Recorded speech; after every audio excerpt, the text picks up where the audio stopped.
আৰু ব্লগাৰ তো এতিয়া দেখিব পাইছে আপোনালোকে দেখিব পাইছে যে মই এইটো যোনটো মাইক্ৰফোন আছে তো কালি অৰ্ডাৰ দিছিলোঁ তো অৰ্ডাৰ দিয়াত 300 টকা ল'লে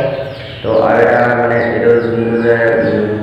মানে হেলমেটত লগাই যোনটো এই হেলমেটত কেমেৰা ষ্টেণ্ড এইটো ব্লগিঙৰ সেইটো অৰ্ডাৰ দিছিলোঁ মানে এইটো আহিলে তো এইটো লগত আহিছে তো তেতিয়াতো বানপানী হৈ গৈছে ন তো বানপানী হৈ যোৱাৰ কাৰণে 2 সপ্তাহ 3 সপ্তাহ তো ভিডিঅ' দিয়া নাছিলোঁ তো কালিৰ পৰা আকৌ ভিডিঅ' দিম তো এতিয়া মানে যোনটো অসমত যোনটো বানপানী হৈছে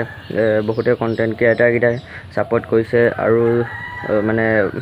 এনেকুৱা ৰিলিফ দিছে তো যাৰ খাবলৈ নাই পোৱা খাবলৈ নোপোৱাকেইটাকো মানে খাবলৈ বস্তু দি দিছে তো পঞ্জাৱৰ পৰা আহিছে আকৌ অসমৰো কণ্টেণ্ট ক্ৰিয়েটাৰ কেইটামান আহিছে ডিম্পু দাহঁতি আৰু মন্ত দা আৰু ৰূপজ্যোতি দা আৰু কণ্টেণ্ট ক্ৰিয়েটাৰ আছে তো আমাৰ গাঁৱৰো কেইটামান গৈছে তো সেইকেইটাও মানে সহায় কৰিবলৈ গৈছে সাহাৰ্য তো কিছুমানে ঘৰত এনেকুৱা মানে এনেকুৱা বোকা সোমাই গৈছে নে বোকা সোমাই যোৱাৰ পিছত সেইকেইটা চাফা কৰিবলৈ কাৰণে আমাৰ গাঁৱৰে জ্যোতিৰ্লিং আৰু চানবাচা বানপানী সাহাৰ্য কৰিবলৈ গৈছে তো হ'ল 3-4 দিন মানে হ'ল সিহঁতি গৈ আছে তো আজি ভিডিঅ' ইমানতে তো কালিৰ পৰা আকৌ